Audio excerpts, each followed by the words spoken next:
Për situatën e krijuar nga koronavirusi, do të diskutojmë në këtë hapësirë interviste nëpërmjet një lidhje live me Skype me Nënkryetarin e LSI-së, zotin Petrit Vasili, që ka qenë gjithashtu edhe ministër i Shëndetësisë qeverinë Berisha. Zoti Vasili, përshëndetje, faleminderit që gjete kohën për këtë intervistë. Faleminderit juve. Zoti Vasili, ju e njihni relativisht mirë sistemin shëndetësor në Shqipëri, duke patur parasysh gjendjen e spitaleve tona, sa kemi arritur ta përballojmë këtë gjendje? Mendoj që përpara se sa të flisnim për gjendjen e spitaleve, themelore kryesore mbetet është që të njohim sa mirë gjendjen në territor të përhapjes koronavirusit. Pasi vetëm duke njohur atë gjendje mund të vlerësojmë që në bazë të saj dhe duke ditur kapacitetet e spitaleve tona, plus ato kapacitetet cilat improvizohen në situata të tilla, se gjendje mund të përballojmë. Tani jemi në një situatë e cila sigurisht nuk është një situatë e cila mund të thuhet me siguri dhe me garanci shkencore dhe teknike që e njohim më së miri, sepse numri kufizuar i mjaft i kufizuar i testeve sigurisht e pamundur njohjen si duhet të situatës në territor. Kjo mangësi sigurisht mund të vërë në vështirësi sistemi spitalor, i cili duke mos pasur asnjë parashikueshmëri të caktuar, do ta ketë vështirë që ai të marrë masat dhe të adaptohet në funksion të situatës së re. Se sigurisht që adaptime, përshtatje në raport me këtë situatë duhen bërë. Por duke pasur këto, do kishim dy mundësi të mëdha. Sistemi spitalor do parashikonte më mirë fuqitë e veta, dhe së dyti qytetarët në gjitha zonat do kishim më të qartë të territor, cilat janë zonat më të ngarkuara dhe kërkonin dyert karakterit epidemiologjik më të forta, dhe cilat do të kishin ato zona cilat situata ishte më e qetë, me mundësi deri daljes dhe me për aplikimin e politikave më të çliruara lidhur me rivënien në funksionim të jetës, atje ku situata paraqitet më e mirë. Zoti Vasili, qeverit në të gjitha shtetet e botës janë munduar që kurba e prekshmërisë të mos tejkalojë atë të kapaciteteve shëndetësore. Ja kemi arritur ta mbajmë poshtë kapaciteteve, pra shkallën e prekshmërisë, aq sa persona mund të trajtojnë mjekët? Me shumë dashamirësi desha të korrigjoj, të gjitha shtetet janë ndodhur në situata tërësisht paparashikuara dhe në një stres të jashtëzakonshëm. Dhe po jap vetëm një shembull. Italia fqinje nga 5300 shtetër terapisë intensive ka adaptuar dhe ka arritur një kapacitet me 8700 të tillë, dhe nga 7800 shtetër të pneumologjisë, pra sëmundjeve respiratore dhe të infektivit, e ka çuar në 20 e ca mijë shtetër duke riadaptuar strukturat. Pra strukturat janë gjetur në një stres dhe një pamundësi objektive dhe janë detyruar të marrin në masa. Pra asnjë shtet nuk është gjetur në komfort me situatë, po është gjetur në një stres, besoj të pa verifikuar asnjëherë më parë që në përfundimin e luftës së dytë botërore. Po shumë shtete patën mundësinë që të përgatiteshin. Ndoshta patën një kohë më të gjatë për shkak të ardhjes më të vonë të koronavirusit. Sigurisht që shtetet patën kohë të përgatiteshin, por jo të gjithë demonstruan të njëjtën shkallë përgatitje. Mund të veçoja këtu, sigurisht në nivel botëror patjetër Korea është një shembull i cili tashmë është bërë me shumë të drejtë një shembull pune dhe një shembull mënyre se si operohet në këto raste, por megjithëse pandemia u çfaq më vonë, ju keni parë në çfarë gjendje ndodhet të vështirë ndodhet Spanja, e cila për sa i takon vështirësive të karakterit infrastrukturor, logjistike e tjera, ka kapërcyer dhe vështirësive me të cilat u përballet Italia. Nuk komentoj Italinë e cila në çfarë situatë u ndodh, që dhe ajo sigurisht vjen mbas një pandemie së verifikuar në Kinë. Njëherëzi, po në situata të tilla është ndodhur dhe Anglia, e cila u detyrua të mobilizonte 65.000 punonjës nga pensioni, mjek dhe infermier për këtë situatë, dhe ju besoj keni përcjellë situatën mjaft vështirë që ndodhen në Shtetet Bashkuara të Amerikës, në New Yorku, i cili ka pasur rreth 40.000 raste, gati gjysmë e rasteve të Amerikës, vetëm ai si qytet. Pra do të them që në këto janë shtete sigurisht me numra shumë të mëdha, Shqipëria për numrin më të vogël të popullsisë, sigurisht ka pas mundësi të merrte masa edhe më efikase, të cilat do ta bënin situatën edhe më të lehtë për të përballuar, por tashti situata jemi në mes pandemisë dhe çdo sugjerim që ne bëjmë me këmbgulje, sigurisht është pa diskutim një ndihmë që japim zgjidhjes së problemit. Dhe lidhur me këtë çështje, unë vërtet jam përgjithsisht edhe jam i çik i surprizuar që në mjaft raste nga qeveria ka vërtet një shullësi apo ka një shqetësim madh për t'i pranuar, ndërkohë që gjithçka është pikërisht propozime të qarta, të karakterit teknik, të cilat ndihmojnë në një përballim edhe më efikas, po edhe me më shumë pak dëme të situatës. Zoti Vasili, ju me drejt përmendet më herët nevojën e shprehur edhe nga organizata botërore e shëndetësisë për më shumë testime. Disa shtetet botës e kanë kuptuar këtë mesazh dhe kanë rritur numrin. Ke parë shtim të tyre në vendin tonë dhe pse është hezituar deri tani të kryen këto testime? Për testimet do t'u thosha vetëm një element konkret për sa takon vlerës tyre. Korea është një shembull i cili nuk ka nevojë për komente, tani më është bërë një shembull mbar botëror për efikasitetin e tyre. Kemi një shembull të shkëlqyer Gjermaninë, e cila pa një politikë të tillë ju keni vërejtur që sigurisht Gjermania ka një situatë të vështirë, por shumë më në kontroll se shumë shtete të tjera. Ndërsa një lajm i fundit është zgjerimi i testimeve në mënyrë shumë të gjerë në tapet, siç quhet, pra në horizontalisht në Lombardi, ka bërë që presidenti i regionit Lombardisë para pak minutash deklaronte që pas 4-5 ditësh, mbasi të dhënat janë shumë më të qarta tani për të parashikuar të ardhmen e situatës, pra presidenti i Lombardisë deklaroi që pas 4-5 ditësh fillon rënja. Pra fillon rënja në regionin më të prekur të Europës dhe për sa i takon dënësisë, dofta më të prekurin e botës. Dhe pra kjo gjë i dha mundësi që të saktësisht të kuptojnë sikur është situata dhe të adaptojnë masat që duhet dhe mënyrën për të dalë nga pandemia.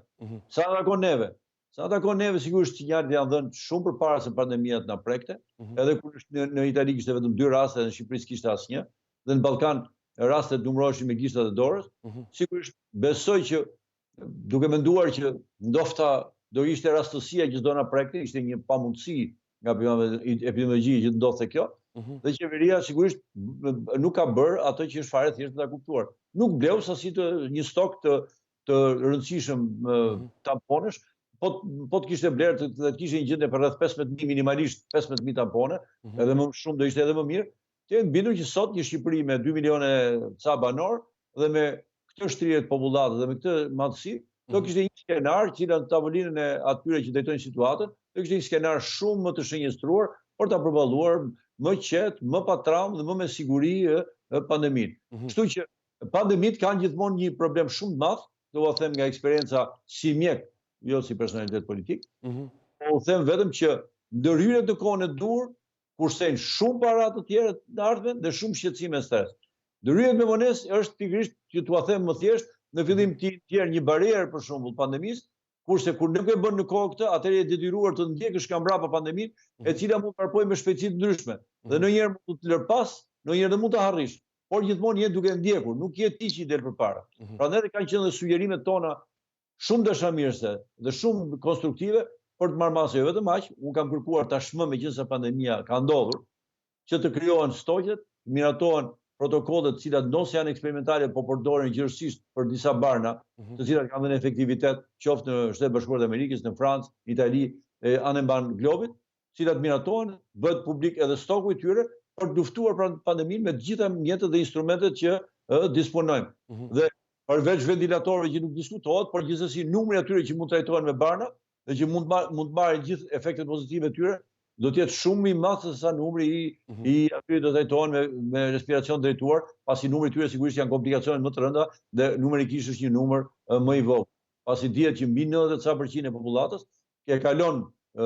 pandeminë, në qoftë në forma tjetër apo të mesme, por të cilat shërohen edhe sigurisht nuk kanë një prognozë të rëndë apo të keqe. Zoti Vasili, shumë qytetarë në mbar botën, por dhe në Shqipëri, po pyesin se në çfarë faze të pandemisë ndodhet shteti i tyre. Në qasjen tuaj, e kemi kaluar pikun e këtij virusi apo do duhet të presim për javën vijim? Nuk mendoj që e kemi kaluar pikun, pra nuk kemi arritur tek piku dhe sigurisht këtë e tregojnë në një farë mënyre dhe të dhënat, pasi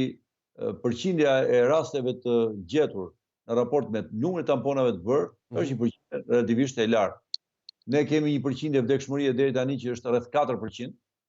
është një përqindje jo e ulët, është një përqindje e lartë, është më e lartë se sa përqindja e vdekshmërisë në Kinë, por gjithsesi, për të qenë korrekt nga ana profesionale, numri shumë i kufizuar i tamponëve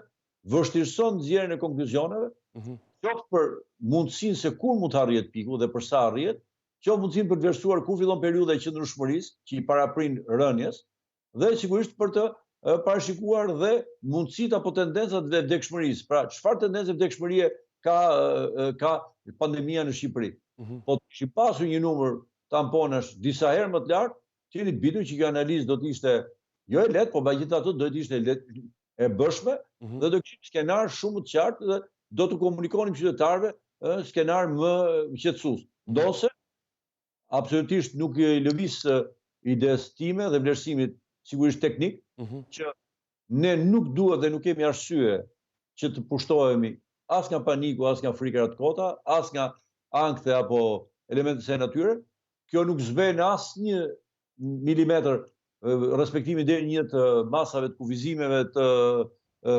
mjeteve të higjienës, distanca sociale etj, që janë gjithë masa tashmë të promovuar gjithësisht edhe nga ju si media dhe nga gjithë mediat e tjera, por në fund të fundit them që do komunikonim me tregues më shumë më të qartë me qytetarët dhe njëkohësisht do kishin qenë më bindës. Megjithatë, qytetarët mund t'i qetësojmë në këtë pikpamje. Sot ne nuk jemi vetëm në kuptimin jo thjesht solidaritetit, por është një Europë e tërë që lufton me virusin, Europë që ka krijuar bariera pafund përhapjes pandemisë. Pra, është një aleancë që e ka krijuar një hall i përbashkët që të flasim me gjuhë thjesht, por luftojnë të gjitha shtetet me të njëjtin përqendrim, me të njëjtin intensitet, me të njëjtat kufizime. Kjo bën që të gjithë shtetet të ndihmojnë reciprokisht njëri tjetrin dhe sigurisht Shqipëria është përfituese për dy arsye, si një shtet më i vogël me akses lëvizje më të kufizuar se sa mjaft shtetet tjera dhe që e tillë besoj që kombinuar dhe me masat që po merren, besoj që do kemi një kalim të kësaj pa skenar apokaliptike tjera, të cilat në shumë raste nuk kanë munguar dhe nga mesazhet që të papërshtatshme që nga njerëz qeverisë përfshirë dhe kryeministit kanë dhënë kohë pas kohe, të cilët nuk kanë pasur as sens shkencor, as teknik, sepse nuk për t'i sqaruar qytetarët, sepse kanë dëgjuar shpesh që kur preken nga virusit, dëgjohet kryeministi që thotë shpërthejnë bomba në trup e gjëra të tilla, nuk është fare kështu. Ky është një virus që prek, shumica e tij edhe madhe, shumica dërmuese janë raste të lehta, ka raste të mesme, është një prekje virale, e cila ka momente që dhe rëndohet shumë, siç janë rastet që keni parë, por nuk ka të bëjë as me shpërtim bombe, që do të ishte një në mjeksi kur thuhet kjo lloj bombë bashkë shpërthet, janë gjendje septike, septikopiemike, janë disa gjendje tjera të organizmit, që patologjike, por që s'kan fare të bëjnë me virusin. Prandaj qytetarët duhet të jenë kujdes absolut, vëmendje të madhe ndaj rregullave, do të jenë ata kujdestarët më të ndëjt vetes në këtë rast dhe sigurisht i respektojnë gjithçka, por nuk kanë asnjë arsye të bien në fatalitete apo të vrejmë strese të cilat kanë kapluar jo vetëm njerëz thjesht, por dhe njerëz që të botës medias, politikës të tjerë, duke mos ditur dimensionin e shqetësimit. Ky dimension i parësyshëm dhe i egzageruar i shqetësimit, sigurisht më tepër e bën organizmin të ekspozuar, më tepër e bën pa aft të luftojë të rezistojë, pra nuk janë as mesazhe dhe as këshilla të cilat ndihmojnë. Janë, besoj që bëjnë të kundërtën. Prandaj thuhet këmbgulje në marrjen e masave dhe fjalë pakta. Masat që janë marrë, bini dakord me to, zoti Vasili, për kufizimin e lëvizjes? Së pari kam pas, po a them 100 kryet herës, kam kërkuar publikisht, kjo është një kërkesa ime si profesionist, pavarësisht nga meratjet e mëdha që ekzistojnë nga njerë dhe në Shqipëri ekzistojnë dhe shumë komplekse, kam vërë edhe qeveria nuk shtirohet dot nga kjo, kam kërkuar që të ketë një komitet shkencor, i cili të njihet publikisht, i përbër nga njerëz me të eksperiencën e dur, duke mos bërë as më shumë as më pak atë që kanë po të bëjnë të gjitha vendet e tjera. Kur Italia fqinje, kryeministri ka në krah dhe funksionon mbi bazë të atyre që komiteti shkencor i sugjeron, apo në Francë, apo në Gjermani, apo në Angli, apo ku doni, si mund të mos ketë një mekanizëm të tillë në Shqipëri? Për çfarë arsye është kjo? Sepse shumë masa duhet të kenë logjik dhe duhet të shpjegojnë qytetarëve që po i marrin këto masa shtrënguese se kemi edhe këto fakte të reja plus, apo po i marrim këtë egzagerim edhe më të madh, sepse ky rrezik tjetër na u shfaqi bonakanose që se dini më parë. Po tani, nga sot në nesër, të thuash që nga një mas, nga një kufizim 2 herë në ditë, kaloj një kufizim të disa orësh, pastaj me një herë mbas disa orëve kaloj një kufizim tjetër, besoj që të gjitha këto absolutisht nuk ndihmojnë, por për kundër si krijojnë konfuzion dhe krijojnë shqetësim të qytetarët që diçka e tmerrshme po ndodh që po kufizohen masat. Kurse kur shpjegimet janë transparente, dhe aq më tepër kur bëhen, ju keni parë, po jap një shembull, ju keni parë Itali e fqinje, që ka qenë në mballë të problemit, gjithmonë së bashku me shefin e emergjencave civile që komunikon me mediat, menjëherë mbas ai komunikon shifrat, të gjithë pjesën e këshillimeve, argumentime të masave të reja që marrin e tjerë, e bëjnë personalitetet shkencore apo teknike që janë në krah të tij. Por se bëhet kjo, sepse ne duhet ta pranojmë që qytetarët besojnë më shumë te profesionistët se sa te politikanët që s'kan lidhje me profesionin. Unë në rastin konkret po komunikoj me ju në emër të profesionit të një pune që e bëj prej 38 vjetësh, pikërisht në këtë fushë. Dhe pikërisht në bazë të eksperiencave të shkuarës time. Pandemisë së gripit derë, një pandemi me vdekshmëri të lartë, pandemisë së SARS-it, si vëllai të koronavirusit, gripeve të shpendëve apo tjera, dhe pas eksperiencë marr kurajin dhe komunikoj me ju, edhe sugjeroj e propozoj gjëra. Ky duhet të jetë mekanizmi që ti kuptojnë që qytetarët për shembull, nga e hëna kemi dëgjuar nga kryeministri prap, i cili merr ai është ai që merr përshtypjen të thotë gjitha, që do të ketë kufizim aq të madh sa do të ketë vetëm një pjesëtar të familjes. Po duhet të thënë qytetarëve, për 1, 2, 3, 4 arsye, është bërë ky shtrëngimi më tejshëm, sepse kemi mbërritur këto gjëra. Por në rast se ti u thua qytetarëve që gjendjen e kemi sipas parashikimeve, çdo gjë shkon shumë mirë. Dhe masa shtrëngohet, atëherë qytetarët bëhen me vështirësi aleat. Dhe çështja që do nxjerrin policinë, do dënojmë e do japim buletinin që se sa mira gjoba po vendosim qytetarëve, nuk besoj se kjo është as gjua, as shtrëngimi i dur. Kjo kërkojnë këmbgulje këto masa, po mbi të gjitha kërkojnë shumë humanizëm. Ndërkaq zoti Vasili, keni një mesazh të fundit për qytetarët përpara se ta mbyllim duke respektuar dhe sfondin tuaj profesional? Kam vetëm një gjë për t'u thënë shumë qartë. Patjetër, të jenë bindur që kjo pandemi do kalojë dhe fortuna e madhe është një fortunë që ka pushtoj gjithë botën dhe është një fortunë që tani do të filloj thyerjen e saj. Pra nuk do të shkojë në një fortunë që vetëm rritet, por është një fortunë që ka konsumuar shumicën e fuqive të saj dhe natyrshëm për shkak edhe të zhvillimit natyror që vetë virusi son dhe gjithë këtyre masave që po merren, që do të thyet. Ti respektojnë masat, mos t'u duket asgjë tepër nga mënyrë veçantë masat e higjienës vetjake, por dhe distanca sociale si quhet, pra ajo distancë që duhet mbajtur gjithsesi për të evituar atë që është kontakti që eventual nga njeriu te njeriu, dhe por njëherësi të jenë të gjithë besimplot se është një situatë që do të kapërcehet. Do ta braktisin fatalitetin, stresin dhe këto tjera, sepse përveç se mund goditen koronavirusi që është një shkak, po mund goditen edhe një grip stinor që mund të japi komplikacione mjaft të mëdha e tjera si këto, dhe së fund do të figurojnë pra përpara në këtë, me që kesh marrë zakon ta quajmë luftë, do figurojnë në këtë luftë çarmatosur. Kurse të tillë, kur thonë edhe të arsyeshëm, edhe këmbgulës në ato që bëjnë, por edhe me kurajo, sigurisht kjo do të përballohet dhe do të kalojë pa diskutim, sikurse edhe pandemi tjera, sigurisht kjo është më atipike, por patjetër koronavirusi njihet nga ana gjenetike, njihet nga ana mikrobiologjike, njihet në gjithë strukturët e tij, pra njihet që edhe deri ku ka fuqi dhe deri kur do fillojë thyerja, siç kemi dhe shembuj e jashtëzakonshëm që flasin vetë në Kinë dhe në Kore, ku ka apo në Singapur, ku ka një situata vërtet shumë më të mira. E qartë. Zoti Vasili, ju falenderoj për intervistën, ju kërkoj miqësisht qëndroni dhe jo të sigurt. Faleminderit.